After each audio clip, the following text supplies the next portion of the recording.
विकसित भारत जी राम जी विधेयक बना कानून, राष्ट्रपति ने दी मंजूरी। अब 125 दिन रोजगार की गारंटी, शांति विधेयक समेत 2 अन्य कानून को भी मंजूरी। स्वास्थ्य मंत्री डॉक्टर इरफान अंसारी ने जामताड़ा के करमदाहा में मार्केटिंग कॉम्प्लेक्स का किया शिलान्यास। कहा, इससे स्थानीय युवाओं को मिलेगा स्वरोजगार। रिम्स की जमीन अधिग्रहण मामले में हाईकोर्ट का बड़ा फैसला। अवैध निर्माण का जांच कर रहे एसीबी एफआईआर दर्ज कर अधिकारियों की भूमिका जांचने का भी आदेश। और 69वीं राष्ट्रीय स्कूली बालिका फुटबॉल में झारखंड बड़ी शान। अंडर 14 टीम सेमीफाइनल में। बिहार, केरल और हरियाणा की टीमें भी सेमीफाइनल में किया प्रवेश।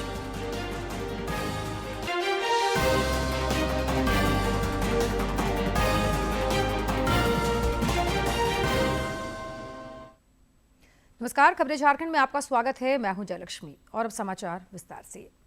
राष्ट्रपति द्रौपदी मुर्मू ने विकसित भारत रोजगार और आजीविका मिशन विकसित भारत जी राम जी विधेयक 2025 को मंजूरी दे दी है। संसद ने इसे शीतकालीन सत्र के दौरान पारित किया था। इस विधेयक के जरिए 125 दिन के रोजगार की गारंटी मिलेगी। राष्ट्रपति की मंजूरी के साथ ही विकसित भारत रोजगार और आजीविका के लिए गारंटी मिशन ग्रामीण यानी वीबीजी रामजी अधिनियम 2025 कानून बन गया। विकसित भारत जी रामजी कानून के तहत अब ग्रामीण परिवारों को हर वित्तीय वर्ष में 100 नहीं बल्कि 125 दिनों तक रोजगार की वैधानिक गारंटी मिलेगी। यही नहीं, अगर समय पर काम नहीं मिला तो बेरोजगारी भत्ते के प्रावधान को और ज्यादा मजबूत किया गया है और मजदूरी भुगतान में देरी होने पर अतिरिक्त राशि देने का भी कानूनी प्रावधान किया गया है। जाहिर है कि यह कानून पुराने मनरेगा अधिनियम की जगह एक आधुनिक, जवाबदेह और भविष्य उन्मुख ढांचा लेकर आया है। इस कानून की सबसे बड़ी खासियत है स्थानीय नेतृत्व को शक्ति। अब योजना बनाने और काम तय करने की अगुवाई ग्राम सभा और पंचायतें करेंगी, यानी दिल्ली से नहीं, गांव से विकास की दिशा तय होगी। जल संरक्षण, ग्रामीण इंफ्रास्ट्रक्चर, आजीविका आधारित गतिविधियां और प्राकृतिक आपदाओं से बचाव जैसे कार्य स्थानीय जरूरतों के हिसाब से किए जाएंगे। सरकार ने इस योजना के लिए 1,51,282 करोड़ से अधिक की राशि प्रस्तावित की है ताकि रोजगार के लिए धन की कोई कमी ना रहे और गांव का समग्र और सतत विकास हो सके। इसके साथ ही प्रशासनिक व्यय 6% से बढ़ाकर 9% कर दिया गया है ताकि पंचायत सचिव, रोजगार सहायक और तकनीकी स्टाफ समय पर वेतन पाकर पूरी क्षमता से काम कर सकें। मनरेगा के नाम पर फिर एक बार देश को गुमराह करने की साजिश हो रही है। भ्रम फैलाए जा रहे हैं, जबकि सच्चाई यह है विकसित भारत जी राम जी योजना मनरेगा के आगे का कदम है। ये कानून भले ही गांव गरीब के हित की बात करता हो, लेकिन सियासत की अपनी मजबूरियां और कायदे हैं। शायद यही वजह है कि इस कानून को लेकर कांग्रेस की अगुवाई वाले विपक्ष के विरोधी सुर कम नहीं हो रहे हैं। कांग्रेस अध्यक्ष मल्लिकार्जुन खड़गे ने आरोप लगाया कि यह कानून गरीब विरोधी है, जबकि अधीर रंजन चौधरी ने तो 100 दिनों के अधिकार के भी खत्म होने की आशंका जताई। MNREGA is lifeline for the poor. A new act I condemn, and it is only helping the government. And he has also increased the contribution of the state. आज आम लोगों को ये काम करने की जो संवैधानिक अधिकार वो छीना जा रहे हैं और मनरेगा के नाम बदलकर जी राम जी नामक एक योजना लाए जा रहे हैं। हालांकि सरकार का कहना है कि विरोध के पीछे ठोस तथ्यों की नहीं, राजनीतिक असहजता की वजह ज्यादा है, क्योंकि पहली बार ग्रामीण मजदूर को ज्यादा दिन का काम, ज्यादा सुरक्षा और ज्यादा जवाबदेही इस कानून के दायरे में मिल रही है। इसलिए विपक्ष बौखलाया है और विरोध लाजिमी है। कांग्रेस इस बात को हजम नहीं कर पा रही कि देश के करोड़ों गरीबों को, जरूरतमंदों को अब 100 दिहाड़ी की बजाय 125 दिन दिहाड़ी लगाने का अवसर मिलेगा और जो मानदेय था उसको बढ़ाने का काम भी मोदी सरकार कर रही है। सरकार का दावा है कि विकसित भारत जी राम जी कानून गरीब कल्याण से आगे बढ़कर सशक्तिकरण और आत्मनिर्भरता का माध्यम है। विकसित भारत का सपना तभी साकार होगा जब गांव विकसित होंगे, गांव स्वावलंबी होंगे और हर हाथ को सम्मानजनक रोजगार मिलेगा। सियासत अपनी जगह है, लेकिन सवाल यही है कि क्या ज्यादा काम, ज्यादा सुरक्षा और ज्यादा संसाधन किसी भी सूरत में गरीब विरोधी हो सकते हैं? Bureau report, DD news. विकसित भारत जी राम जी विधेयक का झारखंड समेत देश भर में व्यापक स्वागत हो रहा है। सिमडेगा के लोगों ने कहा कि रोजगार की गारंटी बढ़ाकर केंद्र सरकार ने ग्रामीण भारत को एक नया आयाम दिया है। केंद्र सरकार मनरेगा की जगह जी राम जी योजना जो लेकर आई है, जिससे मजदूरों को 125 दिन का काम मिलेगा और ग्रामीण क्षेत्र का विकास होगा, जिसके लिए प्रधानमंत्री नरेंद्र मोदी जी जो काम किए, इसके लिए उनको बहुत बहुत धन्यवाद और बधाई देना चाहता हूं। सरकार मनरेगा की जगह जी राम जी का जो बिल लाया है स्वागत योग्य है। नाम कोई भी रहे, मजदूरों के हित में काम हो। 100 के जगह 125 दिन जो काम मिल रहा है, सबसे बड़ी बात यही है। मैं यही कहना चाहूँगा कि ये दिशा सही है। हम लोग का 100 दिन का काम को सरकार 125 दिन कर बढ़ा दिए हैं और हम लोग का इसी में कमाई बढ़ेगा और हम लोग इसी में सरकार को खुश और हम लोग भी खुश हैं। निश्चित ही जो योजना का प्रस्ताव जो आया है, ये बहुत ही सराहनीय योजना है और इस योजना के तहत जो पहले मनरेगा में 100 दिन का जो रोजगार मिलता था, उसको बढ़ाकर 125 दिन कर दिया गया है। राष्ट्रपति द्रौपदी मुर्मू ने शांति विधेयक को भी अपनी स्वीकृति दे दी है। यह विधेयक नागरिक परमाणु क्षेत्र से जुड़े सभी कानूनों को समाहित करता है। राष्ट्रपति ने कल इस विधेयक को मंजूरी दी। ये विधेयक नागरिक परमाणु क्षेत्र से जुड़े सभी कानूनों को समाहित करता है और इस क्षेत्र को निजी क्षेत्र की भागीदारी के लिए भी खोलता है। विधेयक के तहत परमाणु ऊर्जा अधिनियम 1962 और नागरिक परमाणु क्षति दायित्व अधिनियम 2010 को निरस्त कर दिया गया है, जिन्हें भारत में नागरिक परमाणु क्षेत्र के विकास में बाधक माना जा रहा था। इसके अलावा राष्ट्रपति ने सबका बीमा सबकी रक्षा बीमा कानून संशोधन विधेयक 2025 और निरसन और संशोधन विधेयक को भी मंजूरी दे दी है। स्वास्थ्य मंत्री इरफान अंसारी ने जामताड़ा जिले के नारायणपुर प्रखंड स्थित ऐतिहासिक करमदाहा मेला परिसर में मार्केटिंग कॉम्प्लेक्स का शिलान्यास किया। शिलान्यास समारोह को संबोधित करते हुए श्री अंसारी ने बताया कि करीब 2.5 करोड़ रुपए की लागत से इस कॉम्प्लेक्स का निर्माण कराया जाएगा। उन्होंने बताया कि इस कॉम्प्लेक्स में 120 दुकान बनाए जाएंगे, जिससे स्थानीय बेरोजगार युवाओं को स्वरोजगार का अवसर मिलेगा।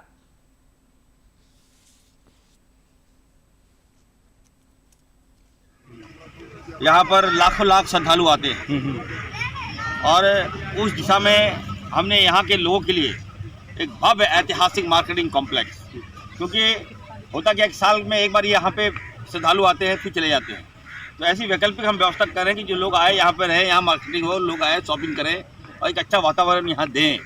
इसी के तहत हमने स्पेशली यहाँ पर एकदम न्यू मार्केटिंग कॉम्प्लेक्स, आप मॉल देखते होंगे शहरों में, लेकिन इरफान अंसारी का जो मकसद है गांव में हम मॉल बनाए, गांव में मार्केट बनाए।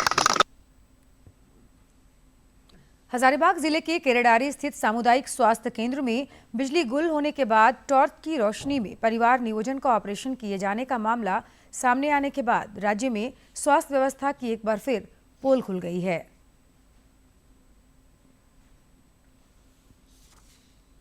हजारीबाग के केरेडारी सामुदायिक स्वास्थ्य केंद्र में टॉर्च की रोशनी में परिवार नियोजन के ऑपरेशन का मामला सामने आया है। इसके बाद राज्य की राजनीति गर्म नजर आ रही है।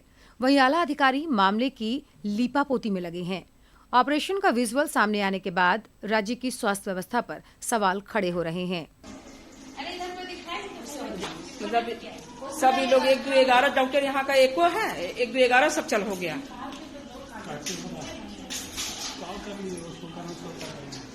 फायदा छोड़ दीजिए ना, उस पर छोड़ दीजिए ना। क्या करेंगे हमरा। राज्य के पूर्व मुख्यमंत्री और भाजपा प्रदेश अध्यक्ष बाबूलाल मरांडी ने सोशल मीडिया के माध्यम से इस मामले को स्वास्थ्य मंत्री इरफान अंसारी के संज्ञान में लाया और उचित कार्रवाई की मांग की है। वहीं सांसद मनीष जायसवाल ने स्वास्थ्य मंत्री इरफान अंसारी पर कड़ी टिप्पणी की है और स्वास्थ्य व्यवस्था को दुरुस्त करने की नसीहत दी है। जहाँ की बंध्याकरण का ऑपरेशन जो है वो टॉर्च की रोशनी में किया जा रहा है और ये भी साथ साथ बताया गया कि शायद कोई डॉक्टर भी नहीं है उसमें, ऑपरेशन करने वाला शायद कोई और व्यक्ति है, डॉक्टर शायद नहीं है।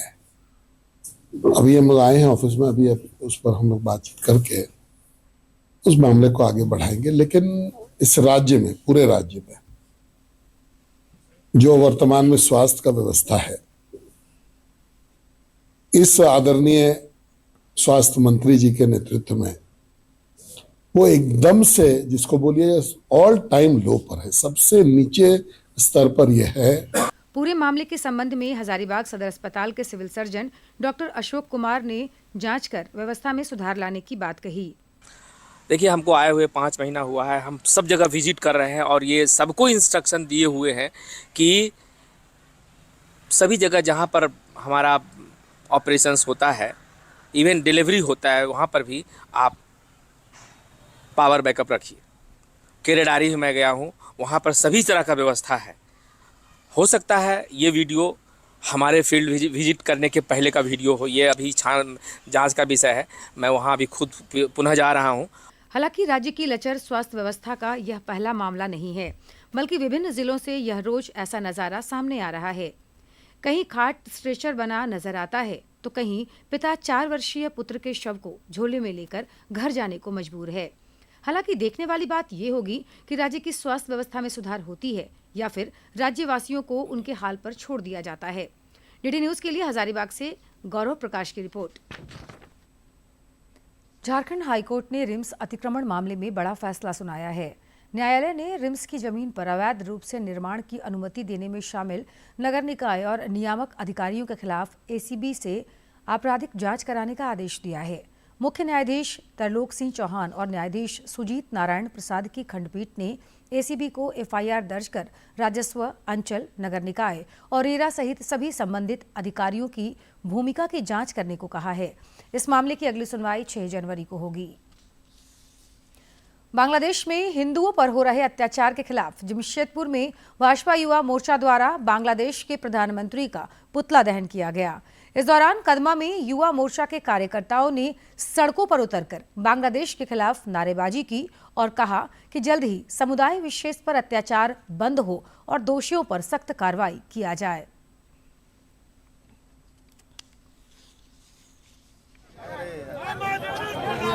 एक हिंदू युवा को उन्माद, कटमुल्ला और जो वहाँ का मौलवादी है, ये लोग द्वारा मार के इसको टांग के आग लगा दिया गया और हिंदुओं का ऊपर पूरा बांग्लादेश में जेनोसाइड हो रहा। आज हम लोग इसका यहाँ से प्रतिवाद कर रहा।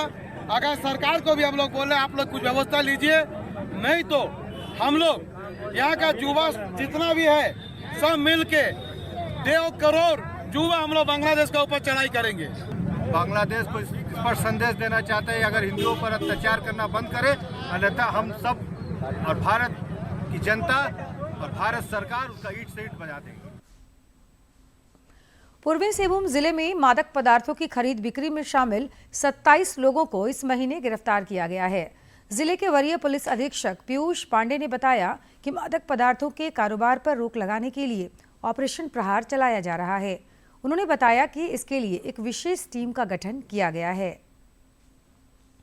मेन जो उद्देश्य है वो यही है कि अगर वहां पर ड्रग्स का कंजम्पशन हो रहा है या किसी क्राइम की प्लानिंग हो रही है तो उसमें हम लोग कार्रवाई करें। तो लगातार अड्डेबाजी के खिलाफ भी पुलिस के द्वारा कार्रवाई की जाती है। जो भी अपराधी हैं, चाहे वो आर्म्स एक्ट के संबंधित अपराधी हों या न्यूसेंस मेकर हों, उनके खिलाफ भी कार्रवाई की जा रही है। जो संगठित अपराध है उसके खिलाफ लगातार अभियान चलता ही रहा है, जमशेदपुर पुलिस के द्वारा चलाया जा रहा है। साथ ही जो सीसीए की जो धाराएं होती हैं जिसके तहत तड़ीपार किया जाता है या थाना हाजिरी की जाती है या उनको जेल में निरुद्ध किया जाता है, उसमें भी कार्रवाई होती है। उधर सीताराम डेरा थाना क्षेत्र से पुलिस ने 58 पुड़िया ब्राउन शुगर के साथ 2 तस्करों को गिरफ्तार किया है। पुलिस उपाधीक्षक भोला प्रसाद सिंह ने बताया कि तस्करों के पास से स्कूटी और 2 मोबाइल भी जब्त किया गया। उन्होंने बताया कि गिरफ्तार युवकों से पूछताछ के बाद उन्हें न्यायिक हिरासत में भेज दिया गया है। करीब 9:15 बजे सलाब रोड प्रीतम पार्क के पास से कुछ लोगों को 2 व्यक्ति को पकड़ा गया जो अवैध रूप से ब्राउन शुगर का व्यापार कर रहे थे, उसमें शामिल थे। वो दोनों व्यक्ति का नाम रोशन महतो और शिव किशोर पांडे है, जिनके पास से क्रमशः 47 पुड़िया और 11 पुड़िया कुल 58 पुड़िया ब्राउन शुगर की बरामदगी हुई है। इनके साथ वो यूज करने वाला जो जिस गाड़ी को यूज कर रहे थे स्कूटी, वो बरामद हुई है। जामताड़ा पुलिस ने गुप्त सूचना के आधार पर नारायणपुर थाना क्षेत्र के बांसपहाड़ी जंगल और पत्थर खादान के पास से 3 साइबर अपराधियों को गिरफ्तार किया है। पुलिस उपाधीक्षक देवेंद्र कुमार वर्मा ने बताया कि गिरफ्तार अपराधियों के पास से 3 मोबाइल और 4 सिम कार्ड बरामद किए गए हैं। उन्होंने बताया कि सभी गिरफ्तार अपराधियों को न्यायिक हिरासत में भेज दिया गया है। अपराधकर्मी रजाउल अंसारी, मनीरुद्दीन अंसारी और सरताज अंसारी तीनों को गिरफ्तार किया गया, जिनके पास साइबर अपराध करने के संबंध में सबूत मिले हैं। इनके पास बरामद 3 मोबाइल हुआ है, 4 सिम हुआ है। ये लोग जो है रुपए कार्ड और फोन पे पर कैशबैक मैसेज भेजते थे और ग्राहकों को एक्सेप्ट करने के लिए बोलते थे। एक्सेप्ट करने के उपरांत इन लोगों को रुपए कार्ड में पैसा आ जाता था, उस पैसा से गिफ्ट कार्ड खरीदते थे, गिफ्ट कंडीशन में भेज देते थे। केंद्र सरकार कृषि और पशुपालन को बढ़ावा देने के लिए विभिन्न कल्याणकारी योजनाओं का संचालन कर रही है। इन योजनाओं का लाभ लेकर आकांक्षी जिला गढ़वा के किसान और पशुपालक आत्मनिर्भर बन रहे हैं।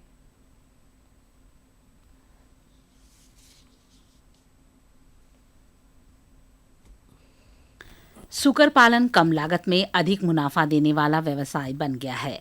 आकांक्षी जिला गढ़वा जिले के पशुपालक भी बहुतायत सुकर पालन कर रहे हैं। पशुपालक बीरेंद्र राम और अनिल कुमार ने सरकार के पशुधन योजना का लाभ लेकर सुकर पालन का कारोबार चालू किया। अब किसान के घर सुकर को लोग खरीदने आते हैं। हमारा यही पहले से देहाती सुअर हम पाल रहे थे, हमको पशुपालन से मिला फार्म वाला 5 सुअर 4+1। इसी से हम अपना जो है रोजगार चला रहे हैं और अपना बाल बच्चा का देख रहे हैं। और हम रांची में जाकर प्रशिक्षण लिए, उसके बाद फार्म बनाकर अपने पिग फार्म को स्टार्ट किए। उससे बेहतर मुनाफा कमाते हुए अपने बाल बच्चों को पढ़ा लिखा रहे हैं। पशुधन योजना से हमको 4 मादा 1 नर मिला हुआ था, उससे ही हम अपने फार्म को डेवलप करने का काम किए हैं। जिला पशुपालन पदाधिकारी विद्यासागर सिंह ने बताया कि सरकार ग्रामीण किसानों को आत्मनिर्भर बनाने के लिए कई योजनाएं चला रही हैं, जो मददगार साबित हो रहा है। उन्होंने अन्य किसानों से भी पशुधन योजनाओं का लाभ लेने की अपील की है। मेराल प्रखंड में यहाँ के किसानों मुर्गी पालन, बकरी पालन और सुकर पालन करके अपनी आय दुगना की है और अपने जीवन स्तर में सुधार किया है। अपने बाल बच्चों को अब प्राइवेट और इंग्लिश मीडियम स्कूलों में भी पढ़ाना शुरू किया है। केंद्र सरकार के प्रयासों से आकांक्षी जिला गढ़वा में हर क्षेत्र में बदलाव नजर आ रहा है। पशुपालन के जरिए पशुपालकों की आय बढ़ रही है और परिवार में खुशहाली आई है। डीडी न्यूज के लिए गढ़वा से विजेंद्र तिवारी की रिपोर्ट। लाहौर नगरी जमशेदपुर के विष्णुपुर में विद्यादीप फाउंडेशन की ओर से लिटरेचर फेस्टिवल का आयोजन किया गया। इसमें राज्यसभा के उपसभापति हरिवंश समेत कई पद्मश्री शामिल हुए। इस दौरान आयोजकों ने उन्हें 1 लाख रुपए का चेक, प्रशस्ति पत्र और स्मृति चिन्ह प्रदान कर सम्मानित किया।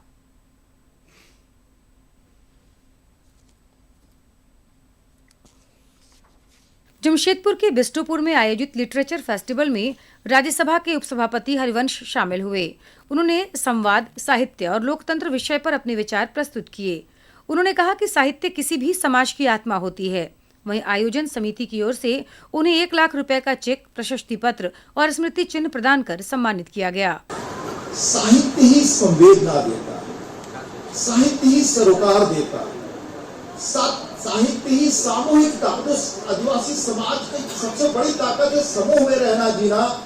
लिटरेचर फेस्टिवल पद्मश्री से सम्मानित लक्ष्मण सिंह, भज्जू श्याम, जमुना टुड्डू, जामुन सिंह सोय, डॉक्टर दमयंती बेसरा, चामी मुर्मू, प्रेमलता अग्रवाल, शशाधर आचार्य और छुटनी देवी भी शामिल हुईं। पद्मश्री चामी मुर्मू ने कहा कि उनके क्षेत्र में बंजर भूमि होने के कारण लोगों को लकड़ी लाने के लिए 15 किलोमीटर की दूरी तय करनी पड़ती है, लेकिन उनके प्रयासों और क्षेत्र की महिलाओं के सहयोग से बंजर भूमि हरी भरी हो गई। बंजर भूमि के सरकारी का बंजर भूमि में लीज लिए और वहाँ लगाने का शुरू किए। जब वहाँ अच्छा से गाछ हुआ ये करके उसके बाद किसान समझ में आया कि नहीं, जो भी इस क्षेत्र में पौधा लगेगा हमारा ग्रामीण का ही लाभ होगा। कार्यक्रम में सरायकेला छऊ नृत्य के कलाकार पद्मश्री शशाधर आचार्य भी शामिल हुए। उन्होंने कहा कि वे सरायकेला छऊ पारंपरिक नृत्य की 5वीं पीढ़ी हैं। वर्ष 2010 में छऊ लोक नृत्य को यूनेस्को की सूची में शामिल किया गया। वहीं कलाकार पुनीता कुमारी ने सोहराय पेंटिंग को जीआई टैग मिलने पर खुशी जताई। देश के विभिन्न संस्थानों में जैसे नेशनल स्कूल ऑफ ड्रामा हुआ, FTI हुआ, एक्टरों के लिए भी काम करता हूँ, डांस के लिए भी काम करता हूँ और मैं कम से कम नहीं तो 30 से 35 देशों की भ्रमण कर चुका हूँ अपने परफॉर्मेंस के हिसाब से। क्योंकि ये जो सोहराय आर्ट है ये झारखंड का फोक आर्ट है जिसे जीआई टैग मिला हुआ है और ये पुराना लोक कला है जिसमें पहले जो लोग होते थे, आदिवासी लोग या कोई भी लोग जो होते थे, वो अपना जो भी दिनचर्या है या अपना जो भी जीवन यापन जो है वो एक चित्र, वो एक फोटो में लगाते थे। जमशेदपुर में आयोजित लिटरेचर फेस्टिवल में कला, संस्कृति और साहित्य का अद्भुत सामंजस्य देखने को मिल रहा है। वहीं विभिन्न क्षेत्रों में विशिष्ट योगदान देने वाले महानुभावों की प्रेरणादायी बातों से लोग अभिभूत हो रहे हैं। डीडी न्यूज के लिए जमशेदपुर से राजेश कुमार लालदास की रिपोर्ट। आज राष्ट्रीय गणित दिवस है। यह दिवस भारत के सबसे प्रतिभाशाली और विश्व स्तर पर मान्यता प्राप्त गणितज्ञ श्रीनिवास रामानुज की जयंती के उपलक्ष्य में मनाया जाता है। आज राष्ट्रीय गणित दिवस पर हम उस भाषा का उत्सव मना रहे हैं जो हमारी दुनिया को दिशा देती है, गणित। यह दिवस 22 दिसंबर को महान गणितज्ञ श्रीनिवास रामानुजन की जयंती पर मनाया जाता है, जिनकी असाधारण प्रतिभा ने संख्याओं को नई पहचान दी। प्राचीन भारत में शून्य की खोज से लेकर आज के दौर की तकनीक, अंतरिक्ष मिशन, बैंकिंग और डिजिटल दुनिया तक गणित हर प्रगति की नींव है। यह हमारी सोच को मजबूत करता है, नवाचार को बढ़ावा देता है और कठिन समस्याओं का समाधान देता है। We know the importance of the subject mathematics. It helps us in everyday calculations like cooking, sports, architecture, travel, and many more fields. It also helps our problem-solving skills. It trains our brain to break complex challenges into manageable steps. It helps in financial literacy. It also develops logical reasoning and critical thinking. It sharpens our analytical skills. So, we need to study mathematics with great interest and joy. आज हम उन सभी शिक्षकों, छात्रों और गणित प्रेमियों को सलाम करते हैं जो इस विरासत को आगे बढ़ा रहे हैं और हर सवाल के साथ भविष्य गढ़ रहे हैं। झारखंड शिक्षा परियोजना परिषद की मेजबानी में रांची में आयोजित 69वीं राष्ट्रीय स्कूली बालिका फुटबॉल प्रतियोगिता में रोमांच अपने चरम पर पहुंच गया है। प्रतियोगिता में देश के 39 राज्यों और इकाइयों से आई बालिका फुटबॉल खिलाड़ी शानदार खेल भावना और प्रतिस्पर्धा जज्बे का परिचय दे रहे हैं। दोनों आयु वर्ग अंडर 14 और अंडर 17 में लीग मुकाबलों में जीत दर्ज कर 16-16 टीमें प्री क्वार्टर फाइनल में पहुंची हैं। अंडर 14 बालिका वर्ग के क्वार्टर फाइनल मुकाबलों में झारखंड की टीम ने बेहतरीन खेल का प्रदर्शन करते हुए पश्चिम बंगाल को पेनाल्टी शूटआउट में 4-3 से पराजित कर सेमीफाइनल में स्थान सुनिश्चित किया। उधर अपने अपने मैच जीतकर बिहार, केरल और हरियाणा की टीमें भी सेमीफाइनल में प्रवेश कर चुकी हैं। बात करेंगे मौसम की। राजधानी रांची समेत पूरा राज्य शीतलहर की चपेट में है। 6 जिलों में पारा 10 डिग्री से नीचे पहुंच गया। मौसम विज्ञान केंद्र ने अगले 5 दिनों तक कड़ाके की ठंड का अनुमान व्यक्त किया है। इस बीच ठंड और कोहरे की वजह से जनजीवन प्रभावित हुआ है और जानकारी दे रहे हैं हमारे सहयोगी। पूरे राज्य में ठंड का सितम जारी है। मौसम विज्ञान केंद्र के अनुसार पिछले 24 घंटों में राज्य का सबसे ठंडा जिला रांची रहा, जहां का न्यूनतम तापमान 5.4 डिग्री सेल्सियस तक पहुंच गया। वहीं राज्य का सबसे गर्म जिला पश्चिमी सिंहभूम का जगन्नाथपुर रहा, जहां का अधिकतम तापमान 24.1 डिग्री सेल्सियस दर्ज किया गया। अगले 5 दिनों तक राज्य के 17 जिलों में कड़ाके की ठंड पड़ेगी और 27 दिसंबर तक ठंड से कोई राहत नहीं मिलेगा। हालांकि दिन की शुरुआत कोहरे और धुंध के साथ होगी, जिसके बाद आसमान साफ नजर आएगा। राज्य में ठंड को देखते हुए राज्य सरकार जगह जगह पर कंबल का वितरण कर रही है, ताकि लोगों को ठंड से राहत मिल सके। सहयोगी सौरभ कुमार के साथ मैं रविकांत कुमार, डीडी न्यूज झारखंड। दिवंगत अभिनेता धर्मेंद्र को हजारीबाग में विशेष श्रद्धांजलि दी गई। प्रधान कैफेटेरिया में श्रद्धांजलि सभा का आयोजन किया गया और लोगों ने अपने अपने तरीके से उन्हें याद किया। हिंदी सिनेमा के दिग्गज अभिनेता धर्मेंद्र के सम्मान में हजारीबाग के प्रधान कैफेटेरिया में श्रद्धांजलि सभा का आयोजन किया गया। कार्यक्रम का आयोजन लायंस क्लब और तरंग ग्रुप की ओर से किया गया। लायंस क्लब की स्वाति वर्मा ने कहा कि अभिनेता धर्मेंद्र महान कलाकार थे, उन्हें हम सब हमेशा याद करेंगे। ये स्पेशली गीत का कार्यक्रम है, जहाँ पे कई सिंगर्स आए हुए हैं। अराउंड 16 से 18 सिंगर्स हैं जो उन्हीं के गानों को गा रहे हैं उनकी याद में। 65 साल की उम्र में लगभग 300 फिल्मों को इन्होंने किया और सभी फिल्में काफ़ी अच्छी रही। वहीं तरंग ग्रुप की ओर से अमित कुमार ने कहा कि इस कार्यक्रम का उद्देश्य महान कलाकार के अभिनय को याद करना था। जो महान अभिनेता बॉलीवुड के हीमैन कहे जाने वाले धर्मेंद्र जी को श्रद्धांजलि दे। हजारीबाग झारखंड के जितने भी कलाकार हैं, आज हम लोगों ने स्थानीय प्रधान कैफेटेरिया में एक शाम धर्मेंद्र के नाम श्रद्धांजलि सभा सांस्कृतिक संध्या का आयोजन किया, जिसमें श्रद्धांजलि देते हुए हम लोग तमाम कलाकार जो हैं हजारीबाग में धर्मेंद्र के गानों से उनको श्रद्धांजलि अर्पित कर रहे हैं। कार्यक्रम के दौरान जिले भर के कलाकार ने उनके व्यक्तित्व पर प्रकाश डाला और गीत को भी गाया। इस दौरान पूरा माहौल संगीत में रहा। लोगों ने कहा कि धर्मेंद्र जैसा व्यक्तित्व जोड़ा नहीं जा सकता। और अब जानते हैं किन बातों के लिए इतिहास के पन्नों में आज का दिन खास है।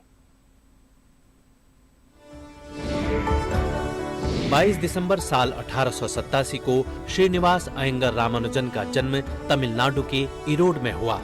वे महान भारतीय गणितज्ञ थे। उनका नाम आधुनिक काल के महानतम गणितज्ञों में शामिल है। उन्होंने महज 32 साल के जीवन काल में पूरी दुनिया को गणित के अनेक सूत्र और सिद्धांत दिए। हाल ही में उनके सूत्रों को क्रिस्टल विज्ञान में प्रयोग किया गया। उनकी जयंती पर हर वर्ष राष्ट्रीय गणित दिवस मनाया जाता है। 22 दिसंबर साल 1851 को ब्रिटिश काल में बनी भारत की पहली रेलवे लाइन और भाप के इंजन का सर्वप्रथम उपयोग किया गया। इस रेल ने उत्तराखंड के रुड़की से पिरानकलियर के बीच करीब 5 किलोमीटर की दूरी तय की थी। इस इंजन की रफ्तार 6.4 किलोमीटर प्रति घंटा थी। हालांकि इसका सार्वजनिक क्षेत्र में उपयोग न होने के कारण देश की पहली रेल अप्रैल 1853 में बम्बई से ठाणे के बीच चली पैसेंजर रेल को माना गया। 22 दिसंबर साल 2010 को अमेरिकी सेना में समलैंगिकों की सेवाओं को कानूनी मान्यता प्राप्त हुई। तत्कालीन अमेरिकी राष्ट्रपति बराक ओबामा ने सेना में समलैंगिकों की सेवाओं के संबंध में डोंट आस्क डोंट टेल नीति को निरस्त करने के लिए नए कानून पर हस्ताक्षर किए। इससे पहले साल 1993 में लागू हुए डोंट आस्क डोंट टेल कानून के चलते समलैंगिक सैनिकों को अपनी लैंगिकता छिपाने को मजबूर होना पड़ता था और उनके समलैंगिक होने की बात सामने आने पर उन्हें सेना से निकाल दिया जाता था। खबरों के अंत में एक नजर मुख्य समाचार पर।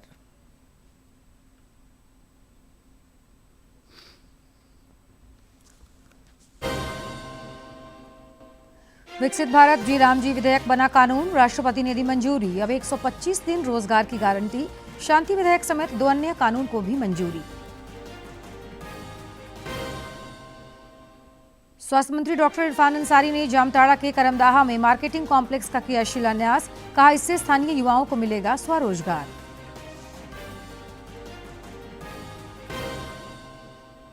रिम्स की जमीन अधिग्रहण मामले में हाईकोर्ट का बड़ा फैसला। अवैध निर्माण का जांच करे एसीबी, एफआईआर दर्ज कर अधिकारियों की भूमिका जांचने का भी आदेश। और 69वीं राष्ट्रीय स्कूली बालिका फुटबॉल में झारखंड की बड़ी शान अंडर 14 टीम सेमीफाइनल में। बिहार, केरल और हरियाणा की टीमें भी सेमीफाइनल में किया प्रवेश।